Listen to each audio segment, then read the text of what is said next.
Yes అందరికీ good morning అండి. మరి కొంతమంది కూడా జాయిన్ అవుతారు. ఎస్ ముందుగా లక్ష్మీ నరసింహ గారు మీతో స్టార్ట్ చేద్దాం. సో ఏదైతే గతంలో మొన్న ఏదైతే కంటోన్మెంట్ సీటు చేజారిపోయింది, మీకు మళ్ళీ బరిలోకి దిగినా కూడా అప్పుడు చేజారిపోయింది. అండ్ ఇప్పుడు మీ బలమైన సీట్ జూబ్లీ హిల్స్, ఇక్కడ మరి సీట్ మీరు నిలుపుకుంటారా? ఈసారి చూస్తుంటే పరిస్థితి చాలా భిన్నంగా ఉంది. కాంపిటీషన్ కూడా చాలా టఫ్ గా ఉంది. ఈవెన్ త్రిబుల్-ఆర్ బాధితులు కూడా రంగంలోకి దిగారు. కాబట్టి ఏంటి బీఆర్ఎస్ ఈసారి జూబ్లీ హిల్స్ మళ్ళీ తన కైవసం చేసుకుంటుందా, లేదంటే గతంలో కంటోన్మెంట్ మాదిరి చేజారిపోయే అవకాశాలున్నాయా?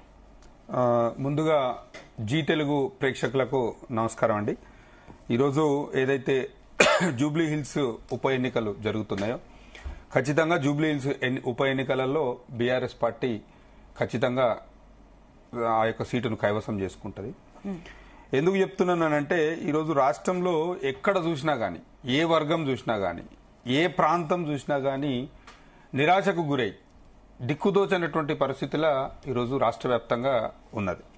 ఎందుకంటే ఓ పక్క త్రిబుల్-ఆర్ బాధితులు, ఓ పక్క ఫార్మా బాధితులు, ఓ పక్క నిరుద్యోగులు, ఓ పక్క రిటైర్డ్ ఉద్యోగులు, అదేవిధంగా మాల సంఘాలు, ఇట్లా చెప్పుకుంటా పోతే ఎక్కడ చూసినా కూడా ఒక నైరాశ్యం కనిపిస్తా ఉన్నది. వాళ్ళకు ఏం చేయాలనో తోయక ప్రభుత్వం యొక్క వ్యతిరేకానికి, ప్రభుత్వంపై వ్యతిరేకతకు నిదర్శనంగా ఈరోజు నామినేషన్లు ఇంత భారీగా నమోదు కావడం జరిగింది. ఎందుకంటే వీళ్ళు ఎన్నికలలో అధికారం దక్కించుకోనికే, ఆ ఎన్నికలలో ఎట్లాగనగా ఏదైనా చేసి మేము సీటు దక్కించుకోవాలి, ముఖ్యమంత్రి పీఠం దక్కించుకోవాలి, ప్రభుత్వాన్ని ఏర్పాటు చేయాలని చెప్పి వారికి తోచిన విధంగా నోటికి ఏదొస్తే అది హామీలు ఇచ్చారు. ఈ హామీల అమలులో పూర్తిగా విఫలమైపోయింది ప్రభుత్వం. 20 నెలల సమయం వేచి చూసిరు ప్రజలు, వీళ్ళు ఇచ్చినటువంటి హామీలను ఏదో రకంగా నెరవేరుస్తారు అని చెప్పి. కానీ వీళ్ళు 20 నెలల సమయాన్ని వృధా చేసిరు. పొద్దున్న లేస్తే వాళ్ళ పంచాయతీ వాళ్ళు కొట్టుకునే సరిపోతుంది, కానీ ప్రజల సంక్షేమాన్ని మర్చిపోయారు, ప్రజల గురించి పట్టించుకుంటలేరు అని చెప్పి ఈరోజు దానికి నిదర్శనమే ఈరోజు జూబ్లీ హిల్స్ లో ఇన్ని నామినేషన్లు దాఖలు కావడం. ఇంకో ముఖ్య విషయం ఏంటంటే, వీళ్ళలో ప్రజాపాలనను గాడికి వదిలేసిరు. ప్రజాపాలనను గాడికి వదిలేసి ఈరోజు తెలంగాణ మొత్తంలో దోచుకునేటువంటి పాలనే కొనసాగుతున్నది. ఎక్కడ పోయినా కుటుంబంలో వాళ్ళు సంపాదించుకోవాలి, కుటుంబం మేమే ఈ రాష్ట్రాన్ని మొత్తం ఏదో చేయాలి అనేటువంటి ఉద్దేశంతో ఈరోజు ముఖ్యమంత్రి వారి కుటుంబ బంధుగానం ఈరోజు ముందుకు పోతున్నటువంటి పరిస్థితి కనిపిస్తా ఉన్నది. ఈరోజు తెలంగాణ రాష్ట్రంలో చూస్తా ఉంటే ఆవు చేన్లో మేస్తే దూడలు గట్టున మేయవు కదా, దూడలు కూడా అదే చేన్ల మేయనికే ప్రయత్నం చేస్తాయి. ఈరోజు ఎవరైతే ముఖ్యమంత్రి వాళ్ళ బంధుగానం ఏదైతే చేస్తున్నారో, ఈరోజు మంత్రులు గాని ఎమ్మెల్యేలు గాని దోచుకునేటువంటి పనులనే పడ్డరు. కానీ ప్రజల సంక్షేమం పైన, ప్రజలను కాపాడాలి, ప్రజలకు మనము మంచి చేయాలనేటువంటి అంశాన్ని పూర్తిగా విస్మరిస్తున్నారు, పూర్తిగా మర్చిపోయినటువంటి పరిస్థితి ఈరోజు కనిపిస్తా ఉన్నది.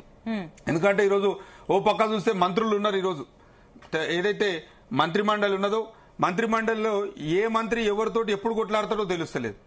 ఆదివారం ఏమో కొట్లాట అవుతుంది, సోమవారం నాడు పరిష్కారం అంటారు. ఆదివారం నాడు వాళ్ళే కొట్లాడుకుంటున్నారు, సోమవారం నాడు మళ్ళీ మా మధ్యలో సయోధ్య కుదుర్చుకుంటాం, మీరు ఎవరు తల దుర్చొద్దు అని చెప్పి వాళ్లే చెప్పుకుంటున్నారు. అంటే ఈరోజు వాటాలల్లో లొల్లి అవుతున్నది, పంపకాలలో లొల్లి అవుతున్నది. ఉమ్మడి ఆంధ్రప్రదేశ్ లో మొదలు పెట్టి ఈ తారీఖు దాకా కూడా గన్ కల్చర్ ఎప్పుడు లేదు, తుపాకులతో బెదిరించుకుంటున్నారు. ఇదంతా చూస్తుంటే ఎట్లయితుందంటే పబ్లిక్ మొత్తం పరిశానలో పడిపోయారు. అసలు ఏం చేయాలి, ఎందుకు తెచ్చుకుంటుండ్రా మహాప్రభు ఈ ప్రభుత్వాన్ని?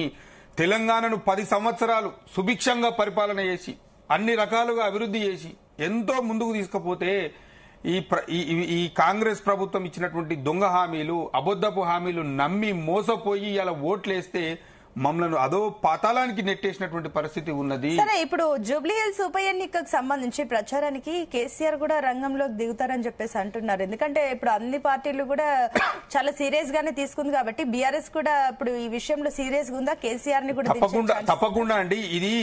ఇది ఒక్క జూబ్లీ హిల్స్ ఎన్నికకు సంబంధించింది కాదు.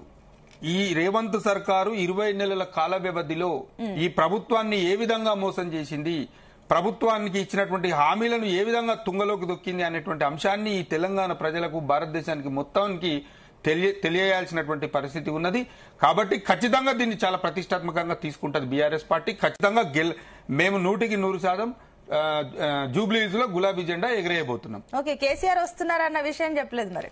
డెఫినెట్ గా వస్తారు, ఎందుకు రారండి? డెఫినెట్ గా వస్తారు. అయ్యో దాంట్లో ఏముంది, మేము కాంగ్రెస్ పార్టీ యొక్క వైఫల్యాలను ఎండగట్టడానికి మేము పూర్తిగా ప్రచారం చేయాల్సినటువంటి అవసరం మా పైన ఉంది కదా.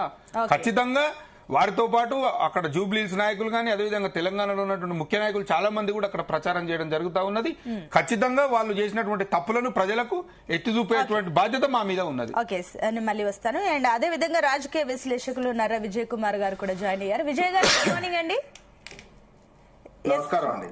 ఎస్, నేను మళ్ళీ వస్తానండి. ఎస్, శివకుమార్ గారు, సో విన్నారు బీఆర్ఎస్ వర్షన్ ఏంటి విన్నారు. అండ్ ఇంకొకటి, పూర్తిగా ఈ 20 నెలల్లో మీ పైన జరిగిన ఏదైతే పూర్తిగా మీ ఫెయిల్యూర్స్ అన్ని కూడా ఎండగడతాం, ఖచ్చితంగా ప్రజల్లోకి వచ్చి మేము ఇస్తాం ఈసారి, ఖచ్చితంగా బీఆర్ఎస్ కి ఈ సీట్ మళ్ళీ కైవసం మేమే చేసుకుంటాం అన్నది మాట బీఆర్ఎస్ లో ఉంది.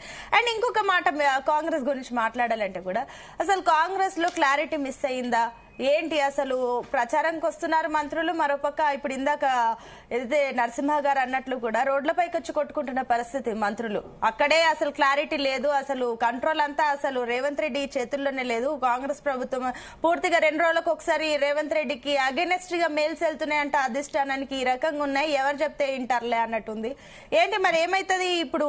పూర్తిగా ఇంతమంది RRR బాధితులు 200 పైగా నామినేషన్లు వేశారంటే అది కాంగ్రెస్ ప్రభుత్వం పైన వారికి నమ్మకం లేక మేమే పాలించుకుంటామన్న ఒక ధీమాతో అక్కడ రైతులు అంతమంది వచ్చారంటే కూడా అది మీ ఫెయిల్యూరే కదా. దానికి ఏం చెప్తారు? ముందుగా జీ తెలుగు ప్రేక్షకులకు, మీకు ప్యానెల్ ఉన్న వారికి నమస్కారం.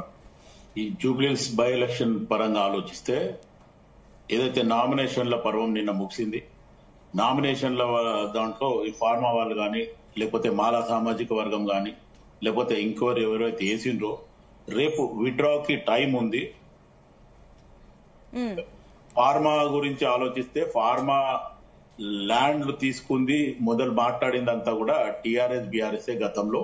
దాన్ని ఖచ్చితంగా కాంగ్రెస్ పార్టీ అక్కడ ఫార్మాసిటీ చేయం కాబట్టి అవసరం అనుకుంటే వాళ్ళకు వెనక్కి ఇస్తామని చెప్పి ఖచ్చితంగా చెప్పడం జరిగింది. కోర్టులో కేసులు ఉన్నాయి, ఆ కేసులు కంప్లీట్ అయిన తర్వాత, లేకపోతే ఆ కోర్టు కేసులు కంప్లీట్ అయినాక కాంగ్రెస్ పార్టీ వాళ్ళకి ఫార్మా ఎవరైతే రైతులు ఉన్నారో వాళ్ళకి గతంలో కూడా మీ ప్రాబ్లం సాల్వ్ చేసి ఇస్తామని చెప్పడం జరిగింది. ఈ రోజు కూడా కాంగ్రెస్ పార్టీ అదే మాట మీద కట్టుబడి ఉంది. ఎందుకంటే 10 సంవత్సరాలలో టీఆర్ఎస్ బీఆర్ఎస్ చేసిన విధ్వంసాన్నే వాళ్ళు ఎక్కడ పడితే అక్కడ ల్యాండ్లు దోసుకున్నారు.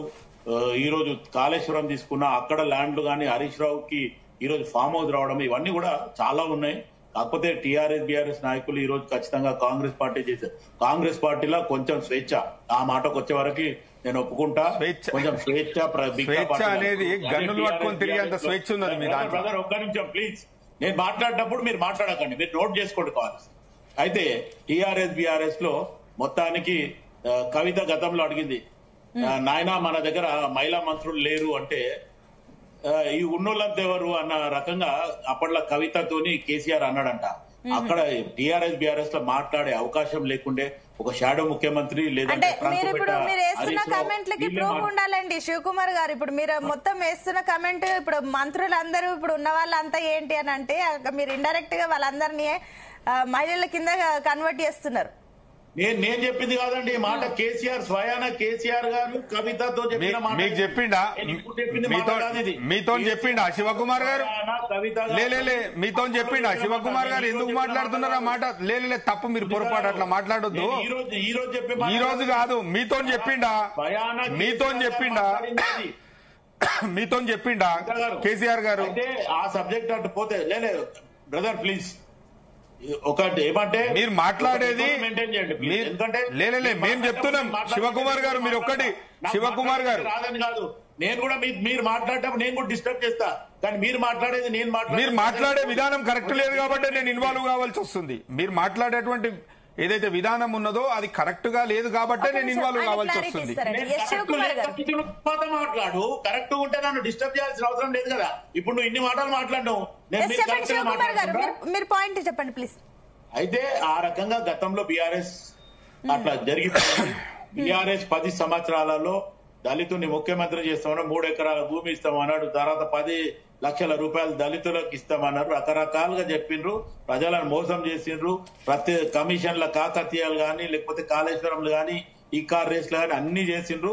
ఈ రోజు ప్రజలు దిమ్మ తిరిగేటట్టు దెబ్బ కొడితే ఈ రోజు కారు షెడ్ లో పోయింది, కేసీఆర్ ఫామ్ హౌస్ లో వండుకుండు. ఇప్పుడు కేసీఆర్ రేపు ప్రచారానికి వస్తుండే అంటే కూడా ఇప్పటికీ క్లారిటీ లేదు. ఒకటి. రెండవది, ఇటు కాంగ్రెస్ పార్టీ క్యాండిడేట్ పరంగా ఆలోచిస్తే యువకుడు, విద్యావంతుడు, ఒక రకంగా 2 ఎలక్షన్స్ పోటీ చేసి ఒక ఎంఐఎం నుంచి గతంలో పోటీ చేయడం, ఒక 42,000 ఓట్లు రావడము, తర్వాత ఆ ఎంఐఎం కి మళ్ళీ సెకండ్ టైం ఇవ్వకుండా టీఆర్ఎస్ బీఆర్ఎస్ అడ్డుపడి నవీన్ యాదవ్ కి ఇవ్వకుండా పోతే ఇండిపెండెంట్ గా నిలబడితే ఆల్మోస్ట్ 18 నుంచి 20,000 ఓట్లు స్వయాన ఇండిపెండెంట్ కి రావడం ఈ రకంగా ఉంది. ఈ రోజు కాంగ్రెస్ పార్టీ అండతోని రేపు ఎవరైతే నవీన్ యాదవ్ ఉన్నాడో సోషల్ యాక్టివిటీస్ కూడా చేయడం జరుగుతుంది. వాళ్ళ ఫాదర్ పరంగా గాని ఆయన పరంగా గాని ఈరోజు నవీన్ యాదవ్ ఒక రకంగా యాజ్ ఎ క్యాండిడేట్ గా ఆలోచిస్తే ఇటు బీజేపీ కంటే బీఆర్ఎస్ కంటే కూడా నవీన్ యాదవ్ క్యాండిడేట్ ఇస్ అంటే ఇప్పుడు మీరు ఓన్లీ క్యాండిడేట్ ని చూసుకొని మీరు నమ్మకంతో ఉన్నారా? ఇప్పుడు మీరు చెప్తున్న దాన్ని బట్టి ఇప్పుడు సరే, ఇప్పుడు మీ కాంగ్రెస్ అభ్యర్థి నవీన్ యాదవ్ పైన మొత్తం కాంగ్రెస్ ప్రభుత్వం భరోసా వేసుకొని కూర్చుందా? ఎందుకంటే ఇందాక అన్నారు కదా 10 ఏళ్ల ఫెయిల్యూర్స్ బట్టి, సరే వాళ్ళ ఫెయిల్యూర్స్ ఉన్నాయి కాబట్టి వాళ్ళు ఇప్పుడు ప్రతిపక్షంలో